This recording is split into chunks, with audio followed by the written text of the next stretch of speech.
एक गरीब आणि एक श्रीमंत अशी बहिणींची कथा. हृदयस्पर्शी कथा नक्की ऐका. मिनलने मनगटावर बांधलेलं घड्याळ पाहिलं तर सकाळी 9 वाजले होते. ट्रेन येण्यासाठी अजून 1 तास होता.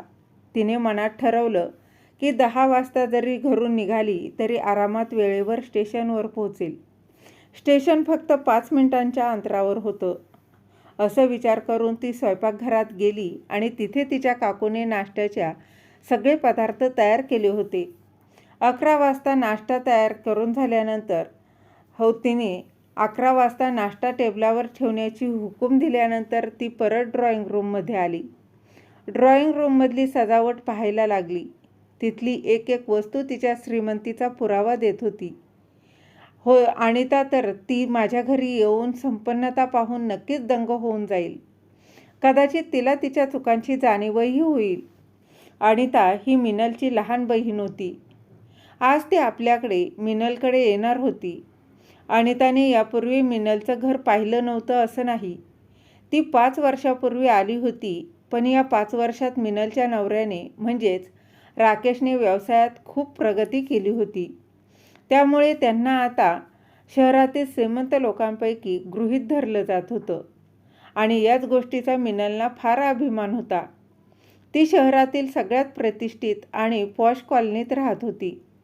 आपल्या संपत्तीचा विचार करता मिनल हवेतच उडत होती. पण शिक्षणात कधीच तिचं मन लागत नव्हतं. ती आपला सगळा दिवस फक्त उच्चवर्गीय छंद पूर्ण करण्यात घालवत असे. त्यामुळे ती 20 वर्षाची होण्यापूर्वीच तिच्या वडिलांनी तिला राकेशची लग्न लावून दिलं. लग्नानंतर मिनल खूप खुश होती. भरपूर पैसा, यश, आराम, अजून काय पाहिजे होतं तिला आयुष्यात. प्रत्येक कामासाठी तिला नोकर होते. मिनलला जसं सुख सोयी आराम पाहिजे होतं तसं तिला सर्व काही मिळालं होतं. मिनलचे बाबा आपल्या लहान मुलगी म्हणजेच अनिताचं लग्नही लवकर करायचं ठरवलं. पण अनिता वेगळ्या विचारांची मुलगी होती. जेव्हा ते पाहतील तेव्हा अनिता नेहमी पुस्तकातच बुडालेली असायची. अभ्यासाशिवाय तिला काहीच माहीत नसायचं. कोणती पुस्तके ती वाचायची. तिची आवड ही खूप वेगळी होती. शाळेत आणि कॉलेजमध्ये शिकत असताना तिने फक्त हुशार आणि बुद्धिमान मुलींबरोबरच मैत्री केली. तिला पैशात कुठलाही रस नव्हता. काय सांगू, अनिताची बुद्धी कशी होती ते सांगायलाच नको.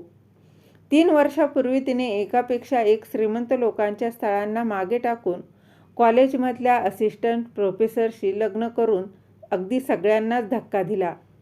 घरचे हे सगळं सहन करू शकले नाहीत. तिच्या आईवडिलांनी तिच्याशी असलेले संबंध तोडले. तरी एका शहरात राहायचं झालं की तिच्या आईबाबा किती दिवस नाराज राहणार. आणि 6 महिन्यानंतर त्यांनी अनिता आणि तिचा नवरा म्हणजेच पवनला घरी बोलवलं. मग एकमेकांच्या घरी येणं जाणं सुरू झालं. मग मिनलनेही अनिताशी बोलणं सुरू केलं. मिनलला अनिताशी फार काही जिव्हाळा नव्हता. उलट तिला वाटायचं की अनिताला आपली संपत्ती दाखवायचंच. म्हणजे पहा, तू एका सामान्य माणसाशी लग्न करून काय गमावलंस.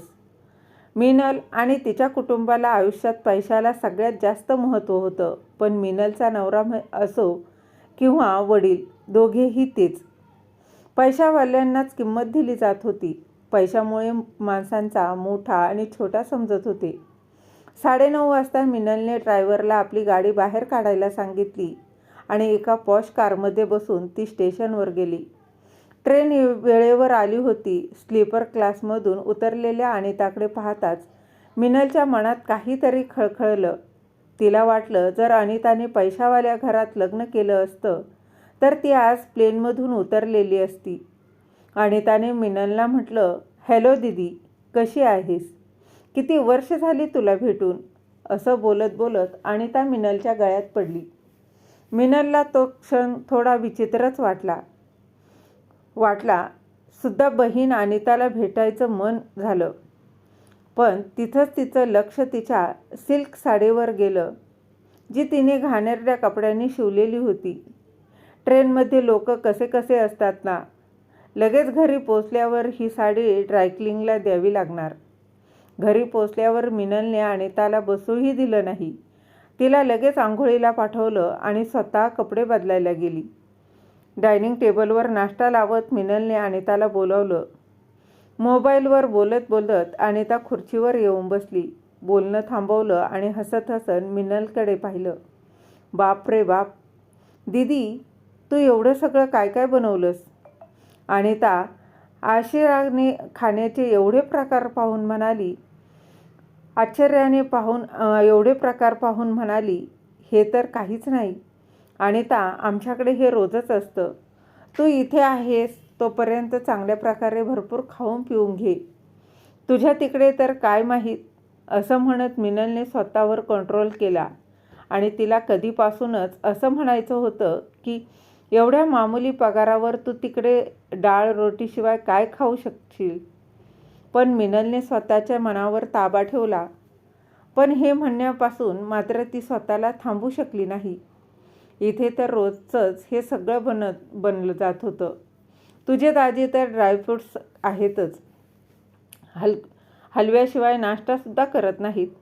अरे हो दीदी, दाजींबद्दल विचारायचं होतं पण विसरूनच गेले. दाजी ऑफिसमध्ये गेले आहेत का? अनिताने उत्सुकतेने विचारलं. तेव्हा मिनल म्हणाली, नाही रे, ते मुंबईला गेले आहेत. तिथून नंतर दिल्लीला आणि त्यानंतर हैदराबादला जाणार आहेत. कामाचा खूप व्याप वाढला आहे, त्यामुळे महिन्यातले 20 दिवस ते बाहेरच असतात. मिनलने बोलताना नवऱ्याबद्दल खूप गर्वाने सांगितलं आणि नाश्ता करताना एक घास तोंडात टाकून म्हणाली, दोन्ही मुलांना हॉस्टेलवर का पाठवलंस? मुले घरात असतील तर घरात एक वेगळंच वातावरण असतं. चैतन्य असताना मिनल म्हणाली, अगं माझ्या मुलांची शाळा खूपच प्रसिद्ध आहे. तिथे खूप मोठमोठ्या लोकांची मुले शिकतात. तुझ्या दाजींचं तर मन होतं की त्यांना लगेच परदेशात शिकवायला पाठवायचं. पण मीच म्हणाले की अजून मुलं खूप लहान आहेत. उच्च शिक्षणासाठी परदेशात पाठवून आतापर्यंत दिल्लीतच ठीक आहे. आणि तसं तर आपल्याकडे पैसे कमी नाहीत. मग मुलांना चांगल्या शिक्षणापासून का मागे ठेवायचं? पण ज्यांच्याकडे पैसे नाहीत त्यांची तर मजबुरीच असते ना, बरोबर ना? असं म्हणत तिने अनिताकडे एक टोचणारी नजर टाकली. पण तोपर्यंत अनिताच्या मोबाईलवर एक मेसेज आला होता आणि ती मेसेज वाचण्यात इतकी बिझी झाली की मिनलला नाईलाजाने गप्प बसावं लागलं. नाश्ता चालू असताना अनिता सतत मेसेज वाचत होती आणि रिप्लाय पाठवत होती. एकदाही तिने डोळे वर करून पाहिलंच नाही की ती काय खात आहे, चव कशी आहे. मेसेजमध्ये मग्न असलेल्या अनिताला खाण्याबद्दल काहीच कळत नव्हतं. ती फक्त डाव्या हाताने मेसेज टाईप करत होती आणि उजव्या हाताने एक एक घास तोंडात टाकत होती. हे सगळं पाहून मिनल मनातल्या मनात खूप खिन्न झाली. तिच्या इतक्या सगळ्या किमती नाश्त्यांवर अनिता लक्षच देत नव्हती. मिनल मात्र अनिताच्या विनाकारण हसण्यावर, अनिताच्या अंतःकरणातील आनंदावर, त्यावर नाही तर अनिताच्या दुःख लपवण्याच्या मानसिक स्थितीला चेष्टा समजत होती. मीनासारख्या बुद्धिहीन स्त्रीला दुसरे काय वाटणार? तेवढ्यातच मिनल अनिताला मुद्दाम म्हणाली, फोनवरचं बोलत राहणार आहेस का की माझ्याशी गप्प राहणार आहेस? मग हे तरी सांग की आमच्या स्वयंपाकघरातले बनवलेले पदार्थ तुला कसे वाटले? तेव्हा अनिताने फोन साईडला ठेवत सांगितलं, खूप छान होते पदार्थ दीदी. पण तू स्वतःच्या हाताने का पदार्थ बनवत नाहीस? आमच्याकडे तर आम्ही स्वतःच बनवतो. हे ऐकून मिनल तर थक्कच झाली. यात एवढं आश्चर्य वाटायचं काही नाही दीदी. आम्ही दोघेही तर असतो घरी. पवनला वेगवेगळे पदार्थ बनवण्याची सुद्धा आवड आहे. त्यामुळे आम्ही दोघे मिळून स्वयंपाक करतो. त्यामुळे दोघांमध्ये गरजेचे बोलणेही होतं. मी अनिता अगदी सहज बोलून गेली. पण हे ऐकून मिनल खूपच आश्चर्यचकित झाली आणि म्हणाली, पुरुष आणि किचन? मिनलने आतापर्यंत तिच्या आयुष्यात कधीच तिच्या वडिलांना किचनमध्ये काम करताना पाहिलं नव्हतं आणि तिच्या पतीलाही नाही. पुरुष तर लांबच असलं तरी मिनलने तिच्या आईला स्वयंपाकघरात काय बनवायचं हे नोकरांना सांगताना फक्त एकदाच पाहिलं होतं, पण कधीच स्वयंपाक करताना पाहिलं नव्हतं. अनिता, तू जेवण बनवायला कसं शिकलीस? मिनलने विचारलं. पवनकडून शिकले दीदी. तो खूप छान जेवण करतो, असं अनिताने उत्तर दिलं. स्वयंपाकघरातील गरमीत अनिता पदार्थ तयार करते, चपात्या लाटत बसते. असं विचार करून मिनलला पहिल्यांदाच अनिताबद्दल सहानुभूती वाटली. असिस्टंट प्रोफेसरचा पगार एवढा कमी नसतो की स्वयंपाकघरात कामासाठी कोणी बाई पण ठेवू शकणार नाही. इतकाच कंजूस. कसा आहे ग तुझा नवरा? मिनल खोचकपणे बोलली. तो कंजूस नाही ग दीदी. त्याने तर मला खूप वेळा स्वयंपाकासाठी बाई लावायला म्हणाली, पण मीच नकार दिला. हातपाय चालत राहिले तर शरीरावर अतिरिक्त चरबी जमा होत नाही. नाहीतर उगीच बसून खायचं आणि जाड होऊन अतिरिक्त आजारांना आमंत्रण द्यायचं. अनिता तर सहजच बोलून गेली होती, पण मिनलला वाटलं की अनिता मुद्दामच तिच्या शरीरावर बोलते. खरंच अगदी कमी वयातच मिनलचं लग्न झालं आणि तिला 1-2 मुलेही झाली होती. घरात मसालेदार पदार्थ खात बसणं, दिवसभर आराम करणं, फिरायला जाण्याचं काहीच नाही. जाताना गाडीत जाणं, पार्टी करायला जाणं, शॉपिंगला जाणं याशिवाय मिनल काहीच काम करत नव्हती आणि त्यामुळे तिच्या शरीरावर अनावश्यक चरबी जमा झाली होती आणि वयाच्या तुलनेत ती खूप जाडसर आणि पोस्टसर दिसत होती. मिनलने जेव्हा अनिताचं शरीर पाहिलं तेव्हा पहिल्यांदाच मिनलच्या मनात अनिताबद्दल थोडा ईर्ष्या ही वाटू लागली होती. मिनल अनितापेक्षा फक्त 4 वर्षांनी मोठी होती, पण जाडीमुळे ती 10 वर्षांनी मोठी वाटत होती. अनिता मात्र 20-24 वर्षाच्या तरुणीसारखी कमनीय आणि आकर्षक दिसत होती. मिनल कपडे बदलायला तिच्या खोलीत गेली आणि तिथे दिवाण होता. पडून आराम करू लागली. आराम करत करत तिच्या मनात आलं, फक्त एकच दिवस झाला अनिता इथे आली. सकाळपासून तिला तिच्या नवऱ्याचे किती फोन आले आणि मेसेज देखील आलेत. अजूनही ते दोघे एकमेकांना मेसेज करत असतील. 3 वर्ष झाली त्यांना लग्नाला, पण असं वाटतंय की त्यांचं लग्न अगदी कालच झाले. किती दिवाने आहेत ते एकमेकांसाठी. आज पहिल्यांदाच मिनलच्या हृदयात एक भावना उमटली. इतक्या वर्षात तिच्या नवरा राकेशने कधीच कामाच्या व्यतिरिक्त तिची आठवण घेतली नव्हती. तो कधी बाहेरगावी असला तरी एकटेपणाचा त्रास झाल्यावर मिनलचं त्याला गप्प राहायला आणि मारायला फोन करत असायचा. पण राकेश थोडंसं बोलून म्हणायचा, माझ्याकडे गप्पा मारायला फालतू वेळ नाही आहे, खूप काम आहे. दिवसा फोनवर बोललो नाही तर रात्री फोन लावला तरी राकेश काही ना काही कारण सांगायचाच. पार्टीत व्यस्त आहे किंवा झोप लागली आहे. त्यामुळे मिनलने त्याला कामाशिवाय फोन करणं पूर्ण थांबवलं होतं. पण आज अनिता आणि पवन यांचं एकमेकांशी असलेलं नातं पाहून तिला त्यांच्याबद्दल थोडीशी जळजळ वाटायला लागली होती. राकेश इथून निघून 4 दिवस झाले होते, पण त्यांनी पोहोचल्याचा फोन केल्यानंतर एकदाही तिच्याशी संपर्क झाला नव्हता. रात्रभर हा विचार करत मिनलला नीट झोप देखील लागली नव्हती. सकाळी उठल्यावर पाहिलं तर अनिताच्या फोनवर सतत कॉल येत होते, पण तिचा स्वतःचा फोन मात्र शांत होता. तिला हे सगळं सहन होऊ शकलं नव्हतं. म्हणून तिने राकेशला फोन केला, पण राकेशने फोन उचललाच नाही. तिला वाटलं कदाचित तो मीटिंगमध्ये असेल म्हणून तो फोन उचलत नसेल. तिने वारंवार राकेशला फोन केले, मनाशी समजावलं की एवढे मिस कॉल पाहून तो लवकरच फोन करेल, पण संपूर्ण दिवस गेला तरी त्याचा काही प्रतिसाद तिला आला नाही. एकदाही फोन आला नाही. दुसऱ्या दिवशी अनिताने मिनलला विचारलं, आल्यापासून पाहते दीदी, तुला दाजींचा एकदाही फोन आला नाही का? मिनलच्या जखमेवर अनिताने जणू काही मीठ चोळलं होतं. कसं तरी बळ गोळा करून काही जाणू न देता मिनल म्हणाली, राकेश खूप मोठा बिझनेसमॅन आहे ग. मोठा बिझनेस हाताळणं काही सोपं काम नाही. तुझ्या पतीसारखा रिकामा नाही तो. जो 24 तास आपल्या बायकोला मेसेज आणि फोन करत बसतो. काल तो येण्याच्या अगोदरच आमचे भरपूर बोलणं झालं होतं आणि रात्रीही बराच वेळ बोलत होतो. शेवटी मीच त्याला म्हटलं की फोन कट कर, आता झोप, आराम कर, तुला खूप काम करायचं असतं, असं म्हणत मिनल अनिताला सांगत होती. पण तिच्या डोळ्यातून डोकावून बोलू शकत नव्हती, कारण ती खोटं बोलत होती आणि आतून खूप दुःखी होती. मोबाईल हातात घेतला आणि मिनलच्या मोबाईलकडे रागाने पाहू लागली. काय आतापर्यंत त्याने माझे मिस कॉल पाहिले नाहीत का? पण एक पण फोन करू शकत नाही का? मला माहिती नाही का? पण आज पहिल्यांदा मला स्वतःला एकटी वाटत होतं. तिने परत राकेशला फोन लावला, पण आता त्याचा फोन स्विच ऑफ होता. मग तिने शेवटी त्याच्या ऑफिसला फोन लावला आणि त्याच्या पेला तर माहीतच असेल की राकेश कुठे आहे. राकेश कोण? त्या हॉटेलमध्ये थांबला आहे. ऑफिसमध्ये जे कोणी फोन उचलले ते सगळे घाबरून शांत होते की त्यांचे सर आणि पीए दोघे मिळून मुंबईला फिरायला गेले आहेत.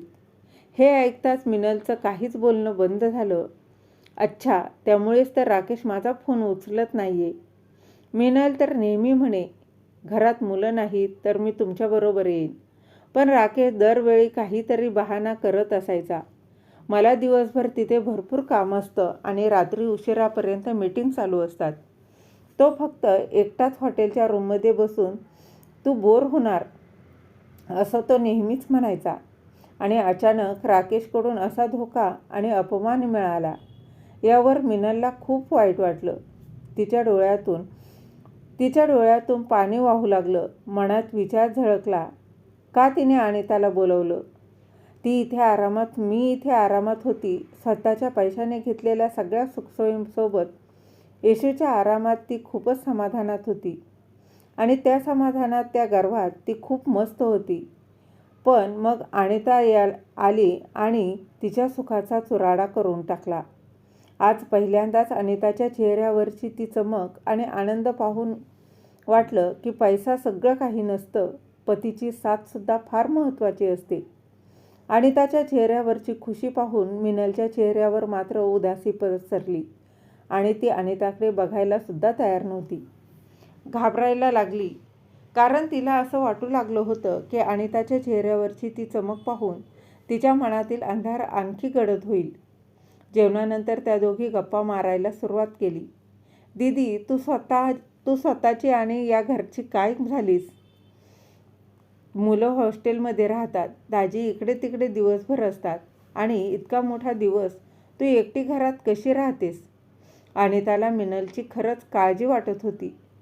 संध्याकाळी दोघी बाहेर फिरायला गेल्या तेव्हा मिनलने अनिताला शहरातील महागडा मोठा दुकानात खरेदीसाठी नेलं आणि तिला असं सांगितलं की अनिता, तुझ्यासाठी महागडं पण छान ड्रेस निवड. असं मिनल म्हणाली. अनिता म्हणाली, अरे बापरे दीदी, इथे तर सगळे ड्रेस खूप महाग आणि चमचमीत आहेत. मी असं चमकदार ड्रेस घालून कुठे जाणार आहे? असे ड्रेस माझ्या कामाला सूट करत नाहीत आणि तसंही हा सगळा फालतू खर्च आहे, काहीच नाही. मग मिनल म्हणाली, अगं, लग्नानंतर तू पहिल्यांदाच माझ्या घरी आलीस. पैशाची काळजी करू नकोस, मी तुला गिफ्ट म्हणून देणार आहे. पैशाचा विषय नाही दीदी.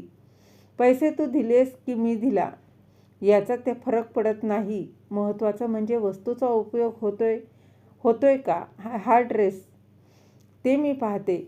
असंच कपाटात पडून राहीन मी तुझ्यासारखं हायफाय बिझनेस पार्टीला जात नाही. असं म्हणून अनिता दुकानातून बाहेर आली. रात्रीचं जेवण दोघी बहिणींनी बाहेरच केलं. घरी आल्या की लगेचच अनिताला पवनचा फोन आला. माझं काम संपलंय, मी सकाळीच फ्लाईट पकडून घरी येतोय. तूही उद्या सकाळी लवकर निघून ये. अनिताच्या चेहऱ्यावरची खुशी आणि चमक कितीतरी पटीनं वाढली होती. इतक्या वर्षांनी आलीयस, अजून नीट बोललीही नाहीस. 2च दिवस झालेत तुला येऊन आणि लगेच निघतेस, असं का? पवन 2 दिवस एकटाच राहू शकत नाही का? मिनल नाराजी दाखवूनच अनिताला म्हणाली. तेव्हा अनिता म्हणाली, परत पुन्हा येईल ग दीदी. मी नाही तर असं कर, तूच ये तिकडे. तुझी मुलं तर हॉस्टेलवर आहेत आणि दाजी पण कामानिमित्त कित्येक दिवस बाहेर गावीच असतात. देवा, कसं एकटे राहतेस ग तू? अनिता खरं तर सहजच बोलून गेली, पण मीनाला वाटलं की अनिता तिला मुद्दाम टोचून बोलते. अनिताचंही बोलणं खरंच आहे म्हणा. किती ती दिवाणगी आहे. या दोघांमध्ये अशी दिवाणगी होती. राकेशकडून तर मिनलला 4 दिवससुद्धा मिळाले नव्हते. त्याच्यासाठी तर फक्त पैशाने खरेदी केलेल्या वस्तूमध्ये दिवाणगी होती या जीवनात. पैशाशिवाय दुसऱ्यासाठी दिवाणं होणं शक्य आहे हे तिला अनिताकडे पाहूनच कळलं होतं. कारण अनिता पैशामुळे महागडा ड्रेस खरेदी करण्यासाठी दिवाणी नव्हती, पण तीच अनिता आपल्या पतीला भेटायला जाण्यासाठी लगेच भरपूर पैसे खर्च करून फ्लाईटने जाण्यासाठी तयार होती. खरंच पैसा आहे, पण माणसासाठी पैसा आहे, पैशासाठी माणूस नाही, असं कुणीतरी म्हटलंय. पैशाने सगळं सुख खरेदी करता येत नाही. आपल्या बेडवर आडवी पडून मिनल मोठमोठ्याने रडू लागली. तिचा अहंकार, गर्व तुटून अश्रूंना रूपांतरित होत होता. इतके दिवस ज्या शानदार दिवाण्यावरती पाय पसरून निश्चितपणे झोपलेली होती, आज त्याच दिवशी बेचैन होऊन ती तडफडत होती. मग मित्रांनो, पैसा जीवनात सगळ्यात महत्त्वाचा आहे का? पैसा म्हणजे सगळं काही का? तुमचं काय मत आहे? कमेंट बॉक्समध्ये नक्की सांगा. आणि कथा आवडली असेल तर लाईक करा. आणि चॅनलवर नवीन असाल तर सबस्क्राईब करायला देखील विसरू नका. धन्यवाद.